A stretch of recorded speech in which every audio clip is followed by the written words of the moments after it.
नमस्कार. मी प्रीती नाईक. अर्थशास्त्राच्या online lecture सीरीजमध्ये आपलं सर्वांचं स्वागत आहे. आज आपल्याला प्रबंधकीय अर्थशास्त्र आणि व्यावसायिक अर्थशास्त्र या दोघांमधील काय फरक आहे हा आपल्याला जाणून घ्यायचा आहे. तर त्याच्यामध्ये पहिला मुद्दा असा आहे की व्यावसायिक अर्थशास्त्र, पहिला फरक दोघांमधला काय आहे?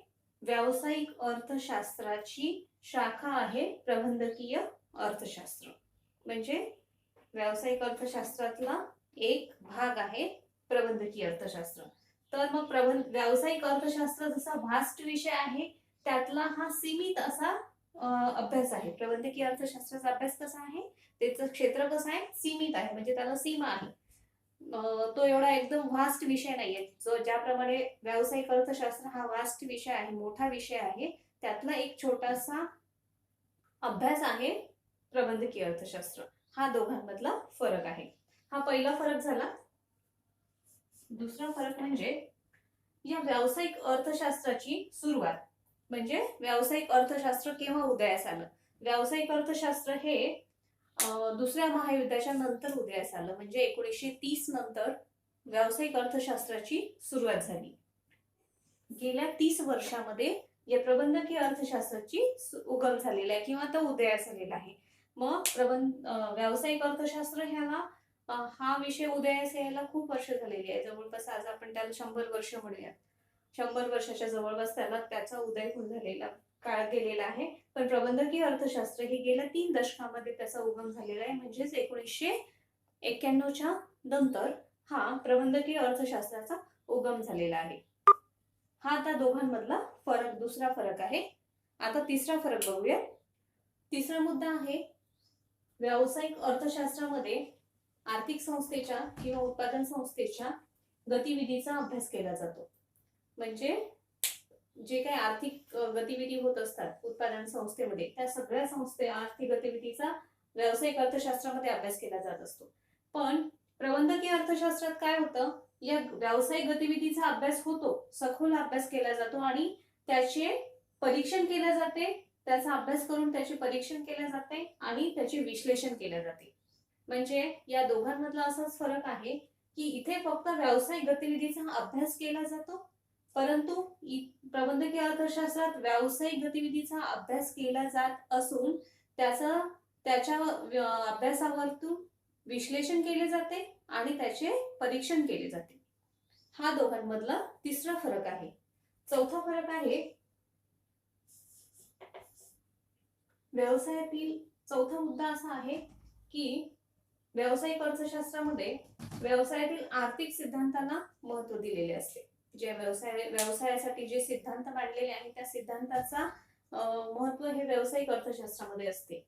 आणि प्रबंधकीय अर्थशास्त्रामध्ये काय असतं, या व्यावसायिक अर्थशास्त्रातल्या सिद्धांताला जास्त थारा न देता त्यामधील जे सिद्धांत आहे त्या सिद्धांताचे विश्लेषण आणि व्यावहारिक त्याचा उपयोग, त्या सिद्धांताचा व्यावहारिक उपयोगिता आणि वास्तविकतेला महत्त्व दिलेलेच असते.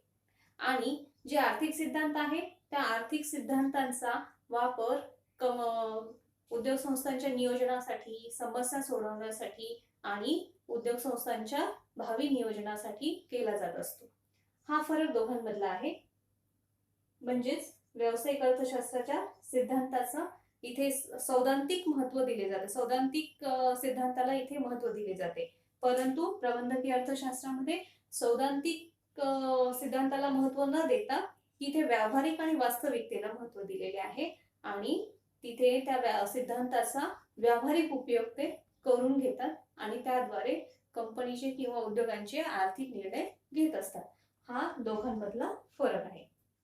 पाचवा मुद्दा आहे व्यावसायिक अर्थशास्त्रामध्ये वास्तविकता आणि व्यावहारिकता. व्यावहारिकतेचा हा विषय फार जवळचा आहे. यामध्ये दोन्हीला महत्त्व असतं. शिवाय याच्यामध्ये वेळोवेळी जे व्यावहारिक बदल होतील त्यानुसार समायोजन केले जाते. म्हणजे बदल हे घडून आणले जातात. ज्याप्रमाणे व्यावहारिकतामध्ये बदल होईल त्याप्रमाणे त्यांच्या वास्तविकता आणि व्यावहारिकतामध्ये किंवा सिद्धांतांमध्ये बदल घडून आणले जात असतात. आणि प्रबंधकीय अर्थशास्त्र हे कसं आहे, व्यावहारिक आणि वास्तविकतेच्या जवळ आहे. कारण हा जो भाग आहे व्यावसायिक अर्थशास्त्र तो सैद्धांतिक आहे. सैद्धांतिक म्हणजे याच्यामध्ये नियमावली मांडलेली आहे, सिद्धांत मांडलेले आहे आणि ते सगळे सैद्धांतिक पद्धतीचाच फक्त तिथे अभ्यास केला जातो. तिथे व्यावहारिकतेला कमी महत्त्व दिले जातं, पण ते व्यावहारिकतेच्या जवळ असतं. आणि प्रबंधकीय अर्थशास्त्र हे प्रत्यक्षात तिथे व्यावहारिकता आणि वास्तविकतेला अधिक महत्त्व दिलं जातं. जसं याच्यामध्ये मागणीचा सिद्धांत मांडला जाईल, लाभाचा सिद्धांत मांडला जाईल, लाभ मापण्याच्या पद्धती मांडल्या जातील, किंमत निर्धारण पद्धती मांडल्या जातील.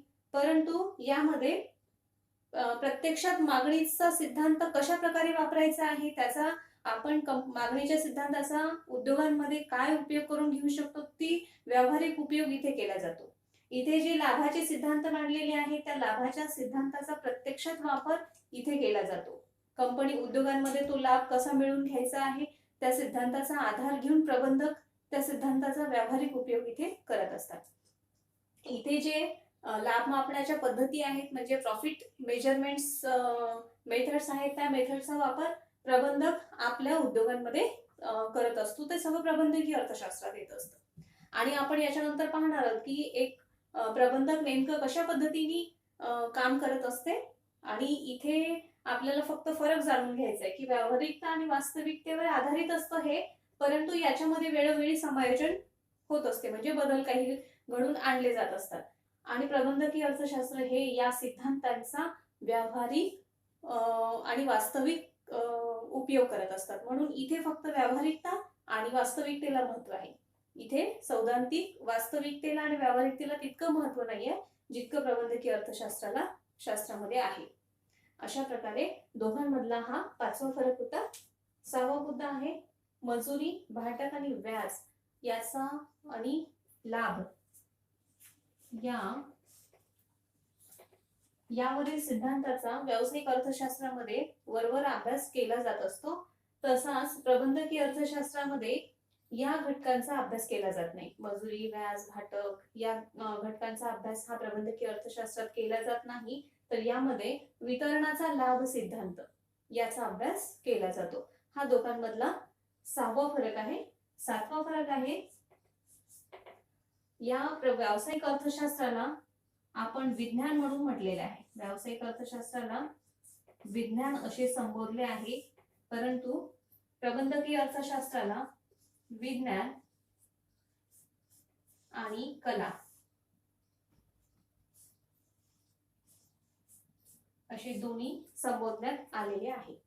कारण यामध्ये कसं आहे, यामध्ये सैद्धांतिक भाग आहे. सिद्धांत व्यावसायिक अर्थशास्त्रामध्ये सिद्धांत मांडलेले असतात. संपूर्ण सैद्धांतिक व्यावसायिक अर्थशास्त्रासाठी जे पण सिद्धांत लागलेले आहेत, जे सिद्धांत आवश्यक आहेत, ते सगळे सिद्धांत हे सैद्धांतिक स्वरूपाचे असतात, म्हणजे लिखित स्वरूपाचे असतात. आणि ते सगळे त्याला आपण विज्ञान म्हणू, कारण ते एक नियम आहे. तर व्यावसायिक अर्थशास्त्राला म्हणूनच सैद्धांतिक भाग असल्यामुळे विज्ञान म्हटलेले आहे. पण प्रबंधकीय अर्थशास्त्रामध्ये काय होतं की या सिद्धांताचा व्यावहारिकतेमध्ये उपयोग करायचा असतो आणि ते प्रबंधक करत असतात. मग ह्या प्रबंधकामध्ये त्या प्रबंधकांना त्या सिद्धांताचा व्यावहारिक उपयोग आपल्या व्यवसायात करायचा असतो आणि त्या व्यवसायाचा विकास करायचा असतो. तर ही त्याच्यामध्ये कला, त्यामध्ये ही ती कला असते की सिद्धांताचा वापर, व्यावहारिक वापर आपण आपल्या कंपनीसाठी किंवा उद्योगांसाठी कशा प्रकारे करतो, ही कला ती प्रबंधकामध्ये असते. म्हणूनच प्रबंधकीय अर्थशास्त्राला काय म्हटलेलं आहे, विज्ञान आणि कला असं दोन्ही त्याला संबोधण्यात आले आहे. हा त्याचा 6वा फरक आहे. आता 8वा मुद्दा असा आहे की व्यावसायिक अर्थशास्त्रामध्ये मागणी आणि पुरवठ्याचे जे विश्लेषण केले जाते त्याचा अभ्यास केला जातो. मागणी आणि पुरवठ्यांचा विश्लेषणाचा अभ्यास केला जातो. तो कशासाठी केला जातो, समस्या सोडवण्यासाठी, भावी नियोजनासाठी आणि नीती निर्धारणासाठी, म्हणजे काही धोरण ठरवण्यासाठी या मागणी आणि पुरवठ्यांचा विश्लेषण केले जाते आणि त्याचा अभ्यास केला जातो. त्याचा उद्देश हा असतो.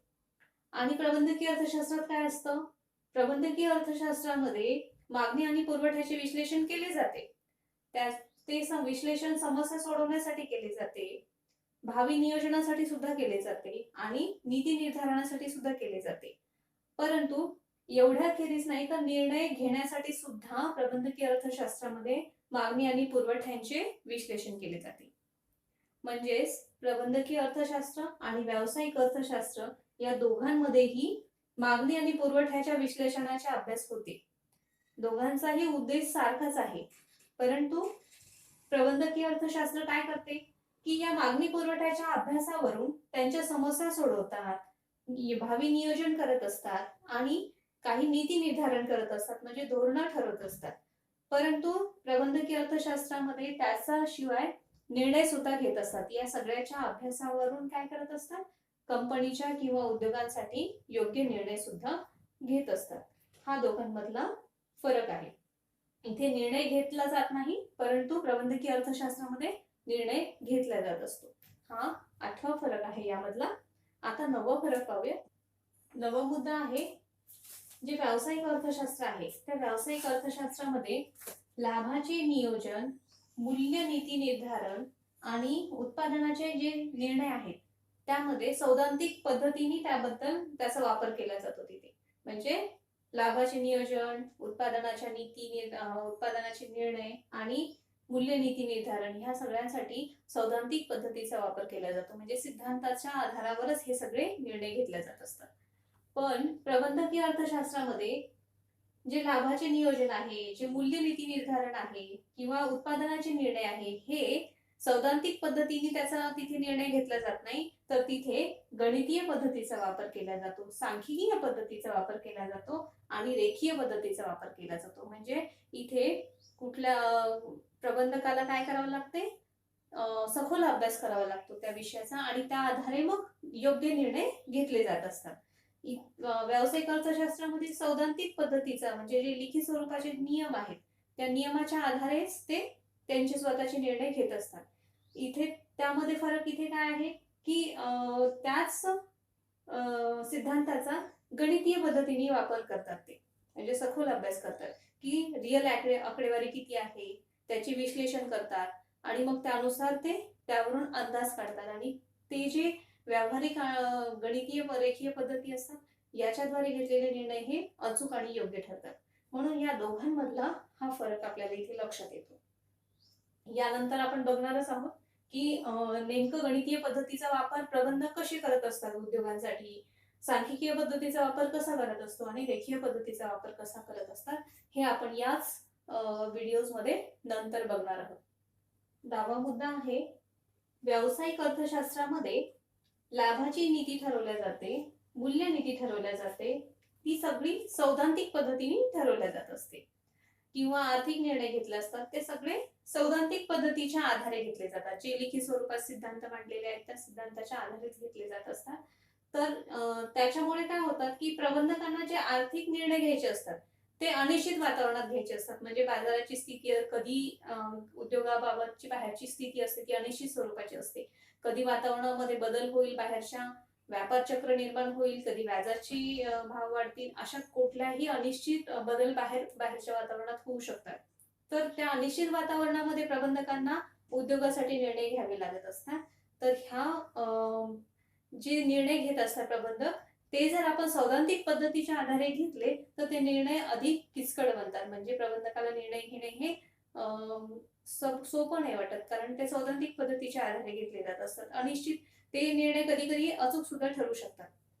आणि प्रबंधकीय अर्थशास्त्रामध्ये या स्वरूपाचे निर्णय घेतले जातात, जसे लाभाची नीतीचे निर्णय घेतले जातात, मूल्य निश्चितीचे निर्णय घेतले जातात, आर्थिक धोरण ठरवले जाते, लाभाचे नियम लाभाच्या पद्धती ठरवल्या जातात. तर हे सगळे आर्थिक निर्णय प्रबंधकीय अर्थशास्त्रात सुद्धा घेतले जातात, पण त्यासाठी तिथे संगणकाची जोड दिली जाते. म्हणजे जे काही माहिती आपल्या उद्योगाची आहे ती त्या उद्योगाबाबत जे निर्णय घेत असतात त्यावेळेस संगणकामध्ये आपल्या उद्योगाबद्दलची सगळे आकडेवारी, सगळी वास्तविक माहिती ही संगणकामध्ये जपून ठेवली जाते आणि त्याच्या आधारे मग प्रबंधकाला त्या आधारे निर्णय घेता येतात. म्हणून कधी कधी प्रबंधक त्यासाठी प्रबंधकीय तंत्र वापरतात. म्हणजे मॅनेजरियल इकॉनॉमिक्सचे काही टेक्निक्स आहेत, टेक्निक्सचा वापर केला, म्हणजे स्टॅटिस्टिकल मेथड, सांख्यिकीय पद्धती, रेखीय पद्धती आणि कधी अनुमान पद्धती, म्हणजे भविष्यातील काही गोष्टी कशा होतील यासाठी अनुमान लावणे. तर अशा पद्धतीचा या टेक्निकचा वापर करून, प्रबंधकीय तंत्राचा वापर करून प्रबंधक व्यावसायिक प्रबंधकीय अर्थशास्त्रामध्ये निर्णय घेत असतो. तर या दोघांमधला मुळात फरक असा आहे की इथे निर्णय घेण्यासाठी सैद्धांतिक पद्धतीचा वापर केला जातो. प्रबंधकीय अर्थशास्त्रामध्ये निर्णय घेण्यासाठी संगणकाचा वापर करून स्टॅटिस्टिकल आणि मॅथमॅटिकल मेथड वापरल्या जातात आणि त्याचा वापर करून योग्य निर्णय घेतले जात असतात. हा यातला फरक आहे. आता आपण व्यवसायामध्ये प्रबंधकीय अर्थशास्त्रामध्ये जो प्रबंधक असतो, जे व्यवस्थापक असतो, तो व्यवसायामध्ये कशा प्रकारे सांख्यिकीय पद्धती, रेखीय पद्धती आणि मॅथमॅटिकल पद्धती कशा पद्धतीने उपयोगात आणत असतात त्याचा आपण विश्लेषण कसं होतं त्याचा अभ्यास करूयात. पहिला आता पहा, डिमांड फॉरकास्टिंग इथे आपण दिलेलं आहे, म्हणजे मागणी विश्लेषण.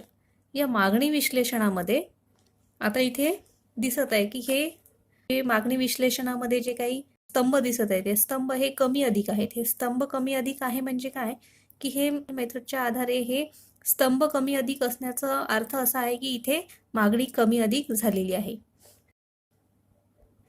त्याच्यानंतर कंपनीच्या प्रोडक्शन आणि सेल्सचं ॲनालिसिस केलेलं आहे. कंपनीच्या प्रोडक्शन किती झालेलं आहे एका वर्षामध्ये आणि सेल्स किती झालेला आहे त्याचं ॲनालिसिस केलेलं आहे. कारण प्रबंधकाला त्याच्या कंपनीमध्ये की उद्योगांमध्ये प्रोडक्शन आणि सेल्स याचा अभ्यास करावा लागत असतो. त्यावेळेस प्रबंधक काय करत असतो, त्याच्या जी आकडेवारी आहे त्या एका वर्षातील किंवा दरवर्षी तो त्याच्या कंपनीच्या उत्पादन किती झाले, विक्री किती झाली याची आकडेवारी तो जमा करत असतो. त्या आधारे तो स्टॅटिस्टिकल मेथडनी त्याचं दोघांचं कंपॅरिझन करत असतो, त्याचा अभ्यास करत असतो आणि त्या आधारेच मग तो योग्य निर्णय उद्योगाच्या दृष्टीने घेत असतो. मग या इथे आपल्याला दाखवलेलं आहे की 2020चा हा आकडा आहे. याच्यामध्ये कंपनीचा सेल्स दाखवलेला आहे. जो ब्ल्यू कलरचा आहे स्तंभ तो प्रोडक्शनचा आहे आणि जो ग्रे कलरचा स्तंभ आहे तो आहे विक्रीचा स्तंभ. म्हणजे ह्या ब्ल्यू कलरचा इथे प्रोडक्शन झालेलं आहे. पहिल्या स्तंभामध्ये जर पाहिलं तर प्रोडक्शन झालेलं आहे 8,931 आणि त्याची उत्पादनाची विक्री झालेली आहे 8,516. म्हणजे पहिल्या स्तंभामध्ये असं लक्षात आलं की उत्पादनापेक्षाही विक्री ही थोडी कमी झालेली आहे. दुसरा जो स्तंभ पाहिला, दुसऱ्या स्तंभामध्ये पण तसंच दिलेलं आहे. पहिल्या स्तंभामध्ये जे प्रोडक्शनचा स्तंभ आहे तिथे तो 9,073 इतकी त्यांचं प्रोडक्शन झालेलं आहे आणि विक्री झालेली 8,750. तिसरा जो स्तंभ दिलेला आहे त्या तिसऱ्या स्तंभामध्ये सुद्धा 9,698 हा प्रोडक्शन इतकं झालेलं आहे आणि विक्री झालेली आहे 9,543. म्हणजे इथे जवळपास या स्तंभामध्ये प्रोडक्शन आणि विक्री जवळपास सारखी आलेली आहे. त्याच्यामुळे जितकं प्रोडक्शन केलं तितकी विक्री जवळपास झालेली आहे असं म्हणू शकतो. चौथा जो स्तंभ आहे त्याच्यामध्ये तो आहे 2017चा समजा आणि त्यामध्ये प्रोडक्शन स्तंभाचा जो आकडेवारी आहे ती 11,351 इतकं प्रोडक्शन केलेलं होतं आणि विक्री झालेली आहे 10,973. इथे प्रोडक्शन थोडं विक्रीपेक्षा थोडं जास्त झालेलं आहे, विक्री थोडी कमी झालेली आहे असं दिसलेलं आहे. त्याच्यानंतर नंतरच्या इयरमध्ये प्रोडक्शन हे 12,237 हे जे ब्ल्यू कलरचा स्तंभ आहे तो 12,237 इतकं त्यांचं प्रोडक्शन झालेलं आहे आणि विक्री झालेली आहे 12,151. म्हणजे इथे पण प्रोडक्शन आणि विक्री जवळपास सारख्याच प्रमाणात झालेली आहे. यावरून आपल्याला किंवा प्रबंधकाला व्यवसायामध्ये जे निर्णय घ्यायचे असतात तेव्हा ते दरवर्षीच्या ज्या प्रोडक्शन आणि सेल्स या दोघांचे जेव्हा कंपॅरिझन करत असतात त्या कंपॅरिझनच्या आधारेच ते प्रोडक्शनचा निर्णय घेतात आणि विक्रीच्या बाबतचे निर्णय घेत असतात. कारण जर विक्री कमी होत असेल तर प्रोडक्शन अधिक वाढवण्यामध्ये कंपनीचं नुकसान होते. जितकी विक्री होईल तितक्याच प्रमाणात प्रबंधक हा उत्पादनाचे किंवा प्रोडक्शनचे निर्णय तितक्याच प्रमाणात प्रोडक्शन हे कंपनी करेल. अशा प्रकारे प्रबंधकाला या मेथडचा उपयोग करून त्याच्या कंपनीमध्ये उत्पादनाबाबत आणि विक्रीबाबतचे निर्णय घेण्यासाठी हे मदतशील असतात. अशा प्रकारे प्रबंधकीय अर्थशास्त्रामध्ये उत्पादक किंवा प्रबंधक निर्णय घेत असतो. त्याच्यानंतर हा जो गणित एक चार्ट दिलेला आहे आपल्याला, तो कंपनीचा कंप्लीट त्याला काय म्हणू ताळेबंद आहे, आकडेमोड आहे. तर या आकडेमोडचा कंपनी त्याच्या कंपनीचा प्रबंधक जो आहे त्या आकडेमोडीचा सुद्धा अभ्यास करतो. त्या आकडेमोडचा त्याला कंपनीच्या टॅक्स, त्याच्यानंतर गुंतवणूक आणि गुंतवणुकीला दिला जाणारा मोबदला, प्रॉफिट, लॉस या सगळ्या आणि एक्सपेन्सेस म्हणजे खर्च, या सगळ्या बाबतचा त्याला अभ्यास करण्यासाठी हा जे ताळेबंद आहे, हा ताळेबंदाचा त्याला उपयोग होत असतो. याआधी आपण असं सांगितलेलं होतं की ह्या प्रबंधक जो असतो तो कंपनीच्या गणित जे आकडेमोड असतात, कंपनीची जी गणितीय पद्धतीचा तो वापर करत असतो निर्णय घेण्यासाठी. तर त्यामध्ये सुद्धा ही गणितीय पद्धत तिथे त्याला उपयोगी पडते. हा जो ताळेबंद आहे, ही ताळेबंद म्हणजे गणितीय पद्धत आहे. याचा वापर करून तो त्याच्या कंपनीचे आर्थिक निर्णय घेत असतो. तर इथे जर दिलेला आहे रिव्हेन्यू, पहिलाच कॉलम दिलेला आहे रिव्हेन्यू म्हणजे उत्पन्न, म्हणजे एकूण जे कंपनीचं एका वर्षातील उत्पन्न आहे तो तिथे दिलेला आहे. हे 2019चा हा ताळेबंद आहे एका कंपनीचा. तर त्यामध्ये रिव्हेन्यू दिलेला आहे इथे पहिल्या कॉलममध्ये. अदर ऑपरेटिंग रिव्हेन्यू दिलेला आहे. नंतर एकूण टोटल रिव्हेन्यू दिलेला आहे, म्हणजे एकूण उत्पन्न दिलेलं आहे तिसऱ्या कॉलममध्ये. नंतर अदर इन्कम, नंतर टोटल इन्कम दिलेलं आहे, म्हणजे एकूण जर कंपनीला आता रेव्हेन्यू प्लस अदर इन्कम या सगळ्यापासून मिळालेलं एकूण उत्पन्न इथं दिलेलं आहे कंपनीचं. त्यानंतर एक्सपेन्सेस दिलेले म्हणजे खर्च. आता एका कंपनीमध्ये कोणकोणता खर्च असतो जो प्रबंधकाला नेहमी आर्थिक निर्णय घेण्यासाठी उपयोगी पडत असतो. आपण याआधी पाहिलेलं होतं की सिद्धांतात सांगितलेलं असतं की कंपनीचे विविध संसाधनांचा व्यवस्थित अभ्यास करूनच, विश्लेषण करून अभ्यास करूनच प्रबंधक निर्णय घेत असतो. मग त्याच्यामध्ये एक्सपेन्सेस म्हणजे खर्च आहे, त्याचा आपण अभ्यास केला होता की प्रबंधकाला खर्चाचा अभ्यास करावा लागत असतो. तर इथे एक्सपेन्सेस दिलेले आहे का कंपनीचे, तिथे मध्ये कॉस्ट मटेरियल कन्झ्युम म्हणजे जेवढं मटेरियल उत्पादनासाठी लागतात त्याचं आकडेवारी दिलेली आहे. त्याच्यानंतर purchase of product for sale म्हणजे जे कंपनी उत्पादनाच्या निर्मितीसाठी काही वस्तू बाहेरून परचेस करते त्याची आकडेवारी दिलेली आहे. त्याच्यानंतर एक्साईज ड्युटी दिलेली आहे. नंतर एम्प्लॉई बेनिफिट एक्सपेन्सेस दिलेले आहे, म्हणजे एम्प्लॉईजवर किती खर्च केला जातो. त्याच्यानंतर फायनान्सवर किती खर्च केला जातो, फॉरेन एक्सचेंज लॉस किती झालेला आहे, आणि डेप्रिसिएशन आणि इमॉर्टेशन्स एक्सपेन्सेस दिलेले आहे. डेप्रिसिएशन म्हणजे घसारा, दरवर्षी जो कंपनीच्या मशिनरीचा वगैरे घसारा काढला जातो ना, किंवा डेप्रिसिएशन काढलं जातं, तर त्याचा सुद्धा इथे मायनस केलेला आहे, खर्चात येतो तो. त्याच्यानंतर प्रोडक्शन डेव्हलपमेंट किंवा इंजिनियरवरती जे खर्च केला जातो तो दिलेला आहे, आणि अदर एक्सपेन्सेस दिलेले आहेत. आणि amount of transfer to capital and other account म्हणजे जो व्याजावरील खर्च केलेला आहे, म्हणजे जे भांडवल लागतं कंपनीला, त्या भांडवलाच्या व्याजावर जो खर्च होतो त्यासाठी केलेला खर्च. तर हा झाला सगळा खर्च. आता प्रॉफिट बिफोर एक्सेप्शन आयटम्स म्हणजे प्रॉफिट कशा पद्धतीने कंपनीला झालेला आहे. एम्प्लॉईजवर जो प्रॉफिट केलेला, एम्प्लॉईजनी जो प्रॉफिट मिळवून दिलेला आहे तो दिलेला आहे. त्याच्यानंतर profit on sale, investment and subsidiary company म्हणजे जी इन्व्हेस्टमेंट केलेली आहे त्यातून झालेला जो प्रॉफिट आहे तो प्रॉफिट, आणि अदर प्रॉफिट. अशा प्रकारे संपूर्ण प्रॉफिट इथे आपल्याला दाखवलेला आहे कंपनीचा. त्यानंतर प्रॉफिट आणि टॅक्सेशन दिलेलं आहे नंतरच्या कॉलममध्ये. टॅक्सेशन म्हणजे कोणत्याही उत्पादकाला टॅक्स भरावाच लागतो, तर तो टॅक्स किती पेड केला जातो तो कंपनीचा दिलेला आहे. टॅक्स एक्सपेन्सेस किती आहे, आणि नंतर प्रॉफिट अँड लॉस या दोघांचा कंपॅरिझन करून त्याचा फरक काढलेला आहे की आपण एकूण आपला खर्च किती झालेला आहे आणि आपल्याला प्रॉफिट किती झालेला आहे. तो इथे आकडेवारी दिलेली आहे. आणि नंतर एकूण जो इन्कम आहे, लॉस काढल्यानंतर नेट इन्कम जेवढं होतं ना तेवढं इन्कम इथे दिलेलं आहे पर्सेंटमध्ये. त्याच्यानंतर जे इन्व्हेस्टर असतात, जे शेअर्सद्वारे कंपनीमध्ये इन्व्हेस्ट करत असतात, त्या इन्व्हेस्टरला किती रेव्हेन्यू दिलेला आहे किंवा किती उत्पन्न त्यांना लाभांश दिलेला आहे, डिव्हिडंड दिलेला आहे, त्याचा पण इथे चार्टमध्ये उल्लेख केलेला आहे. तर एखाद्या कंपनीचा हा जो चार्ट आहे, हा ही जी आकडेमोड आहे, या आकडेमोडीचा उपयोग हा जे मॅनेजर्स असतात कंपनीचे, त्या मॅनेजर्सला होत असतात. जास्त करून फायनान्सचे जे मॅनेजर असतात, फायनान्शियल डिपार्टमेंटचे, त्या मॅनेजर्सला ह्या आकडेमोडीचा उपयोग करून ते त्यांच्या कंपनीचे आर्थिक निर्णय घेत असतात.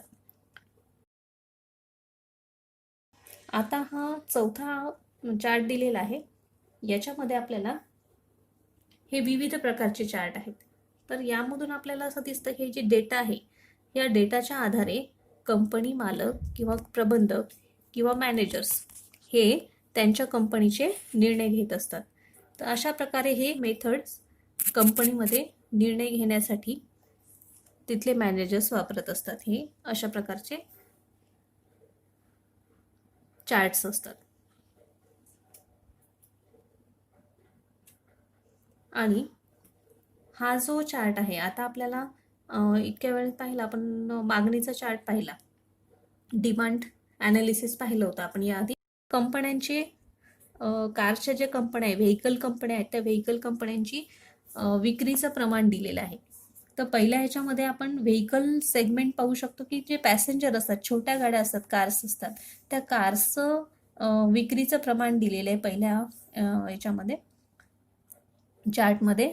त्याच्यामध्ये बार ग्राफ म्हणतात त्याला.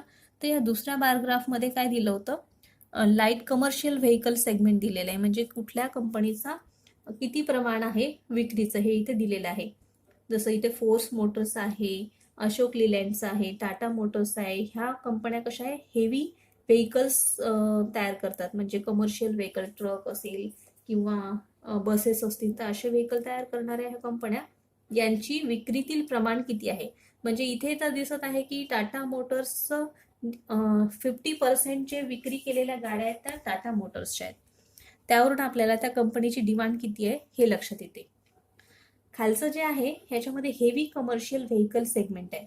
याच्यामध्ये ट्रक्स असतील किंवा त्यापेक्षाही जड वाहतूक करणारे वाहनं असतील, त्याचा समावेश होतो. तर याच्यामध्ये सुद्धा टाटा मोटर्सचा जो भाग आहे तो अधिक आहे. त्याच्यामुळे टाटा मोटर्सच्या जड वाहनाच्या व्हेकल्सला खूप मागणी आहे हे लक्षात येते.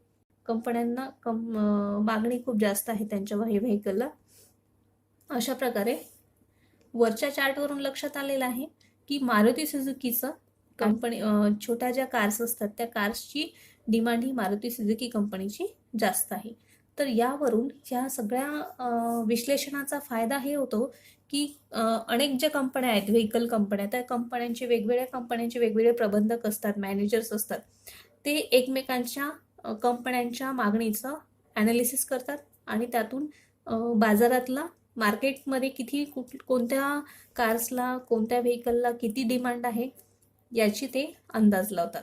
आणि त्यातून ते काय करत असतात, त्यांच्या स्वतःच्या कंपनीचे आर्थिक निर्णय घेत असतात. यामध्ये सुद्धा आता हे जे पूर्वीचा जो चार्ट होता, ह्या चार्टमध्ये आपल्याला मार्केट ॲनालिसिस दिसलं, मार्केटमध्ये कुठल्या गोष्टीला किती मागणी आहे, कुठल्या व्हेकलला किती मागणी आहे हे दिसलं.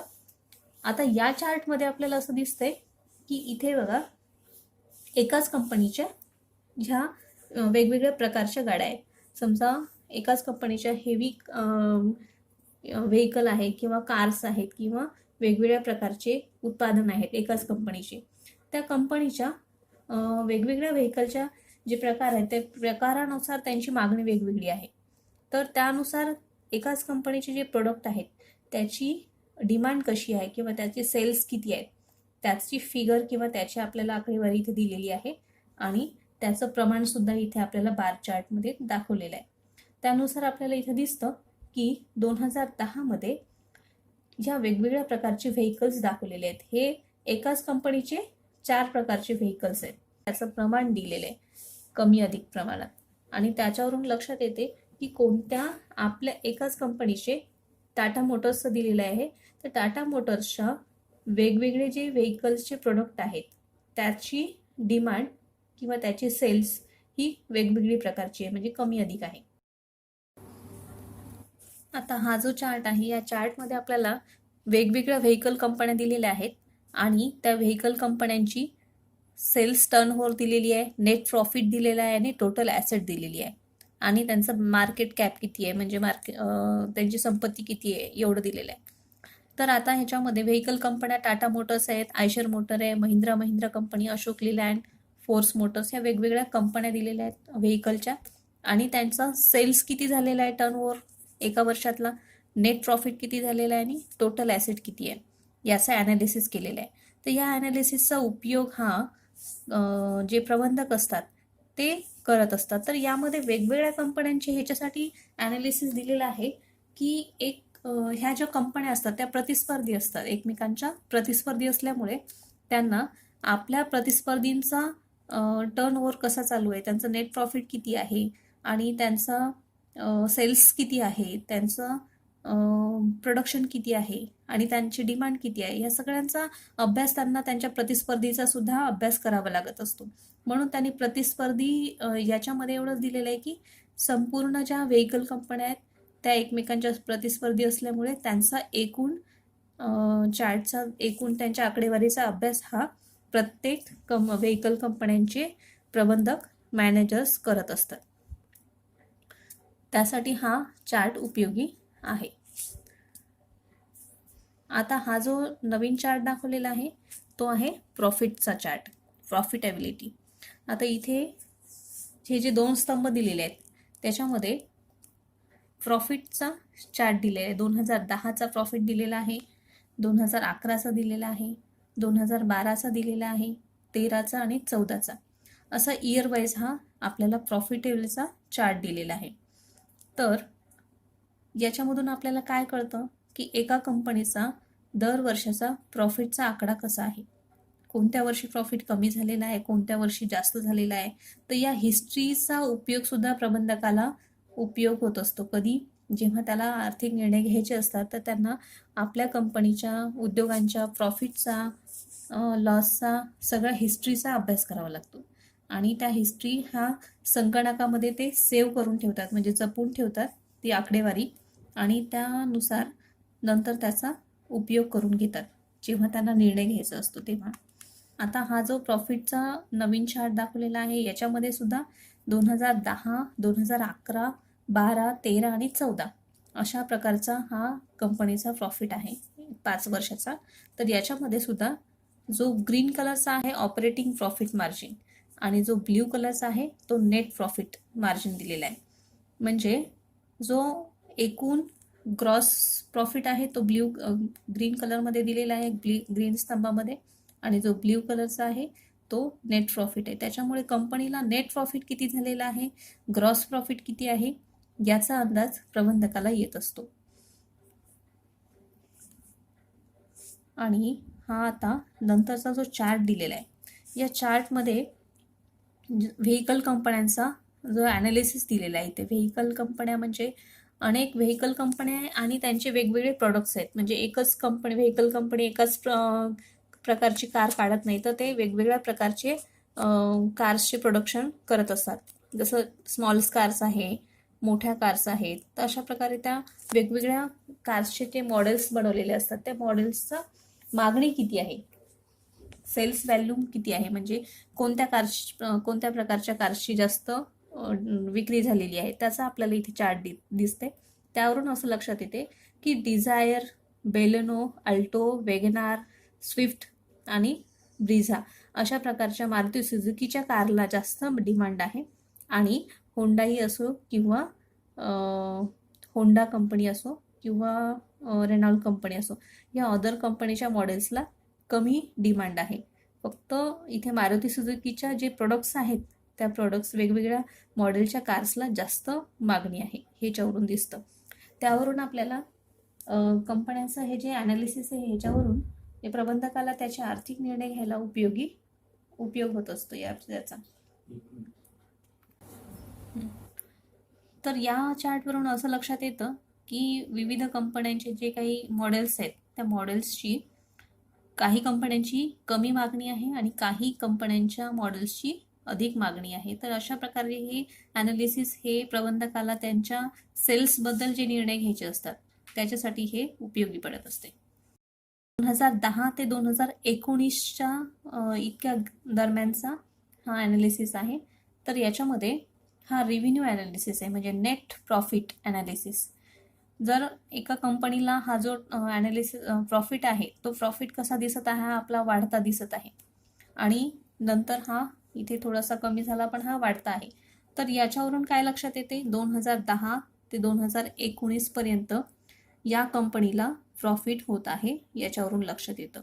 तर कंपनी ही आपल्या गेल्या 10 वर्षाचा ह्या अशा ॲनालिसिसवरून गेल्या 10 वर्षात आपल्या कंपनीचा प्रॉफिट किती झालेला आहे, लॉस किती झालेला आहे, आपली कंपनी कोणत्या दिशेने मार्गक्रम करत आहे,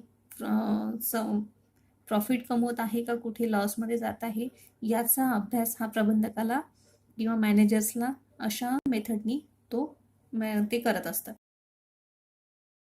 हा जो चार्ट आहे ह्या चार्टवरून आपल्याला असं लक्षात येतं की इथे 2 कंपन्या दिलेल्या आहेत, टाटा मोटर्स आणि मारुती सुझुकी. तर कंपनीमध्ये गुंतवणूक करणारे बाहेरचे गुंतवणूकदार असतात. जे कंपन्यांमध्ये गुंतवत असतात ते शेअर्सद्वारे गुंतवत असतात. म्हणजे कंपनी जेव्हा भांडवल उभं करते तेव्हा ते शेअर्सद्वारे पण भांडवल उभं करत असते. तर त्या भांडवलामध्ये जे गुंतवणूकदार असतात ते जेव्हा गुंतवणूक करत असतात ते गुंतवणूक करण्याआधी त्या कंपनीचा विकासाचा आकडेवारी पाहतात की आपण जिथे पैसे गुंतवतो तर ती कंपनी कशा प्रकारे विकास करत असते किंवा ती कंपनीचा जो प्रॉफिटचा आकडेवारी आहे ती कशी आहे. तेव्हा त्यांना अशा प्रकारच्या चार्टचा उपयोग होत असतो. याच्यावरून काय लक्षात येते की ही कंपनी हे जे शेअर्स असतात ते दर दिवसाला कमी अधिक होत असतात, त्यामुळे हे इथे खालीवर आपल्याला दिसत आहे. तर याच्यावरून प्रत्येक कंपनी की केव्हा खाली त्याचे शेअर्सचे रेट आलेले आहेत, केव्हा वर गेलेले आहे, केव्हा खाली आलेले आहे, याची आकडेवारी आपल्याला दिसते. मग इथे 2 कंपन्यांची व्हेकल कंपन्यांचा आकडेवारीचं कंपॅरिझन इथे दिसत आहे. जेव्हा गुंतवणूकदार गुंतवणूक करतात तेव्हा अशा आकडेवारीचं कंपॅरिझन करून ते गुंतवणूक करत असतात, हे आपल्याला इथे दिसते. तर अशा प्रकारे कंपनीमध्ये जेव्हा आपण आता जे थेरॉटिकल नॉलेज पाहिले याआधी की प्रबंधकाला स्टॅटिस्टिकल मेथडचा वापर करत असतात, मॅनेजर्स मॅथमॅटिकल मेथडचा वापर करत असतात, त्याच्यानंतर अनुमान लावत असतात. तर ह्या सगळ्याचा आपण प्रॅक्टिकली इथे पाहिलं की नेमकं मॅनेजर्स कशा पद्धतीने स्टॅटिस्टिकल मेथडचा वापर करतात, कशा पद्धतीने गणिताचा वापर करतात आणि कशा पद्धतीने गुंतवणूकसाठी चार्टचा वापर होतो. तर हे आपल्याला याच्यावरून लक्षात येते.